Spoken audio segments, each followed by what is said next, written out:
বিসমিল্লাহির রহমানির রহিম।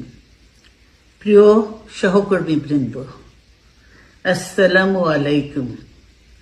আজ দীর্ঘ 6 বৎসর পর আপনারা আবার একসাথে ফ্যাসিস্ট মুক্ত বাংলাদেশে একত্রিত হতে পেরেছেন।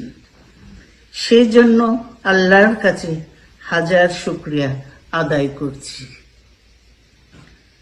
দীর্ঘ ফ্যাসিবাদী বিরোধী সংগ্রামে যারা শহীদ হয়েছেন এবং সম্প্রতি জুলাই আগস্টের ফ্যাসিবাদী শাসকদের নির্মম ভয়াবহ দমন নীতির কারণে গণহত্যায় যারা শহীদ হয়েছেন তাদের প্রতি আমি শ্রদ্ধা জানাচ্ছি। যারা আহত হয়েছেন তাদের প্রতি জানাচ্ছি আন্তরিক সমবেদনা। আমি চিকিৎসার কারণে যুক্তরাজ্যে অবস্থান করলেও আমি সব সময় আপনাদের পাশেই আছি।